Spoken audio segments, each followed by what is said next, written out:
सोचकर देखिए, गुलाब, गेंदा, सूरजमुखी, हमारे आसपास कितने अलग-अलग तरह के फूल वाले पौधे हैं।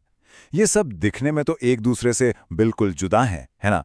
लेकिन क्या हो अगर मैं कहूं कि इन सब के अंदर एक कॉमन डिजाइन, एक सीक्रेट ब्लूप्रिंट छुपा हुआ है? तो चलिए आज पौधे के इसी ब्लूप्रिंट को डिकोड करते हैं।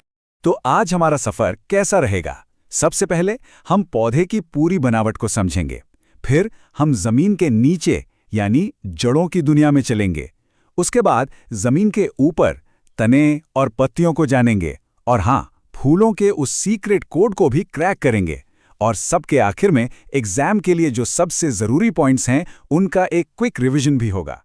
तो चलिए शुरू करते हैं हमारे पहले सेक्शन से, एक पौधा एक ब्लूप्रिंट। यहाँ हम ये जानेंगे कि एक छोटे से पौधे से लेकर एक विशाल पेड़ तक आखिर कैसे सभी फूल देने वाले पौधे एक ही कह सकते हैं एक ही कमाल के डिजाइन को फॉलो करते हैं। अच्छा, अब इस तस्वीर पर नजर डालिए। ये आसान शब्दों में पौधे का पूरा स्ट्रक्चर है। देखिए, जमीन के नीचे जो हिस्सा है ना, जो छिपा हुआ है, वही है जड़ तंत्र या रूट सिस्टम। ये पौधे की नींव है, उसका फाउंडेशन। और जमीन के ऊपर जो कुछ भी हमें दिखता है, तना, पत्तियां, फूल, वो सब मिलकर बनता है प्ररोह तंत्र यानी शूट सिस्टम। तो साफ है, एक हिस्सा जमीन से जुड़ा है और दूसरा आसमान की तरफ बढ़ रहा है।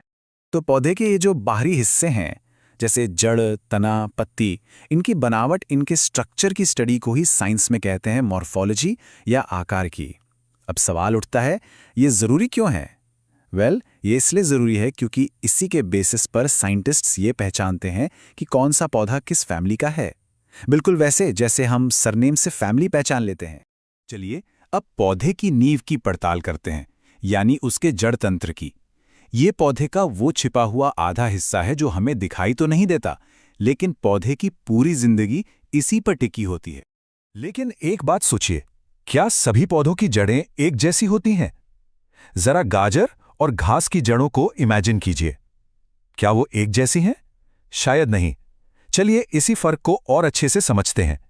अब इन दोनों तस्वीरों को देखिए, फर्क बिल्कुल साफ नजर आ रहा है। बाईं तरफ एक मोटी मेन जड़ है जो सीधे नीचे जा रही है, ये है मूसला जड़।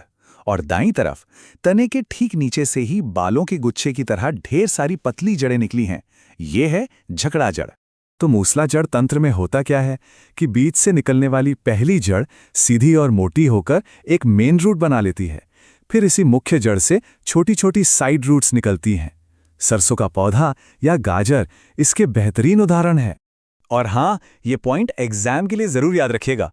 ये एक एग्जाम टिप है कि जो टैप रूट्स हैं वो ज्यादातर डाइकोटिलिडोनस यानी द्विबीजपत्री पौधों का कैरेक्टरिस्टिक फीचर हैं। ये कनेक्शन बहुत इंपॉर्टेंट है, इसे नोट कर लीजिए। अब इसके बिल्कुल ऑपोजिट है झकड़ा जड़ तंत्र। इसमें कोई एक मेन रूट होती ही नहीं है। जो पहली जड़ निकलती है वो जल्दी ही खत्म हो जाती है और उसकी जगह तने के बेस से ही एक साथ ढेरों पतली पतली जड़ें निकल आती हैं, बिल्कुल एक गुच्छे की तरह। गेहूं और घास में आपने ऐसा जरूर देखा होगा। और ये पहचान है मोनोकॉट यानी एक बीजपत्री पौधों की। और फिर आती हैं कुछ अनोखी जड़ें जिन्हें कहते हैं अपस्थानिक जड़ें। ये वो जड़ें हैं जो जमीन के नीचे से नहीं बल्कि पौधे के किसी भी और हिस्से से, जैसे तने या पत्ती से निकल आती हैं। मनी प्लांट या मॉन्स्टेरा में जो हवा में लटकती हुई जड़ें दिखती हैं ना, वो इसका परफेक्ट एग्जाम्पल हैं। तो कुल मिलाकर जड़ों के मेन काम क्या हुए? पहला, पौधे के लिए पानी और मिनरल सोखना। दूसरा, पौधे को आंधी तूफान में भी मजबूती से जमीन में टिकाए रखना। तीसरा, एक्स्ट्रा खाने को स्टोर करना। और चौथा, पौधे की ग्रोथ के लिए जरूरी हार्मोन्स बनाना।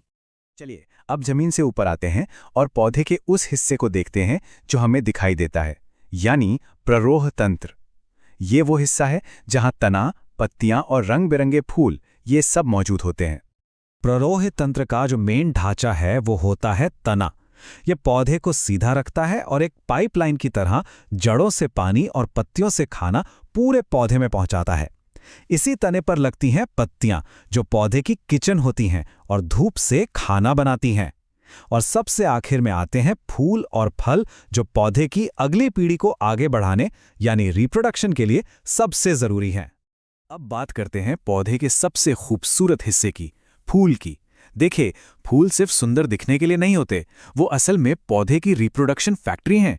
और इनकी जो बनावट होती है ना, वो इतनी सटीक होती है कि साइंटिस्ट इसे एक खास शॉर्ट हैंड में लिखते हैं, जिसे कहते हैं पुष्प सूत्र या फ्लोरल फॉर्मूला।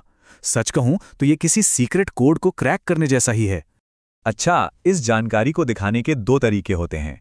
एक है पुष्पारेख, जो फूल का एक तरह से टॉप व्यू डायग्राम होता है, और दूसरा है पुष्प सूत्र, जो उसी जानकारी को सिंबल्स और नंबर्स में दिखाता है। आगे हम इसी सूत्र को डिकोड करने वाले हैं। तो तैयार हैं इस कोड को तोड़ने के लिए? चलिए देखते हैं कि इन सिंबल्स का आखिर मतलब क्या है। तो चलिए इस कोड को समझते हैं, फूल को बाहर से अंदर की तरफ देखते हुए। सबसे बाहर के का मतलब है कैलिक्स। ये वो हरी पत्तियां होती हैं जो कली को प्रोटेक्ट करती हैं। उसके अंदर आएंगे तो सी है कोरोला। ये है वो रंगीन खूबसूरत पंखुड़ियां जो कीड़ों को अट्रैक्ट करती हैं। और अंदर चलते हैं, ए है एंड्रोशियम। ये फूल का मेल पार्ट है। और बिल्कुल सेंटर में जी है गाइनोशियम, जो फूल का फीमेल पार्ट है। और हाँ, नीचे जो सिंबल्स दिए गए हैं वो फूल की सिमेट्री यानी उसकी बनावट के बारे में बताते हैं। एग्जाम के लिए ये 4 नाम याद रखना बहुत बहुत जरूरी है: कैलिक्स, कोरोला, एंड्रोशियम और गाइनोशियम। ये फूल के 4 मेन लेयर्स या चक्र हैं। चलिए, अब तक हमने जो भी सीखा है उसे एग्जाम के नजरिए से फटाफट रिवाइज कर लेते हैं, ताकि सारे जरूरी पॉइंट्स एकदम पक्के हो जाएं। तो जड़ों के बारे में 3 बातें याद रखनी है। मूसला जड़ मिलती है डाइकॉट्स में, झकड़ा जड़ मिलती है मोनोकॉट्स में, और तीसरी होती है अपस्थानिक जड़। और इनके मुख्य काम है पौधे को पकड़ना, पानी सोखना और खाना स्टोर करना। सिंपल। और फूल का सीक्रेट कोड: के से कैलिक्स, सी से कोरोला, ए से एंड्रोशियम और जी से गाइनोशियम। बस ये 4 अक्षर एक फूल की पूरी कहानी बता देते हैं। ये बात बहुत जरूरी है कि फूलों की बनावट को समझना ही साइंटिस्ट को पौधों को पहचानने और उन्हें अलग अलग ग्रुप्स में बांटने में मदद करता है। यही क्लासिफिकेशन का आधार है। तो अब हमने पौधे का बेसिक ब्लूप्रिंट तो समझ लिया है, लेकिन असली सवाल तो अब शुरू होता है। सवाल ये है कि पौधे इसी बेसिक डिजाइन को, इसी ब्लूप्रिंट को मॉडिफाई करके रेगिस्तान की गर्मी से लेकर पानी के अंदर तक इतने अलग अलग एक्सट्रीम माहौल में जिंदा कैसे रह पाते हैं। ये एक ऐसा सवाल है जो हमें पौधों की दुनिया के और भी गहरे रहस्यों की तरफ ले जाता है।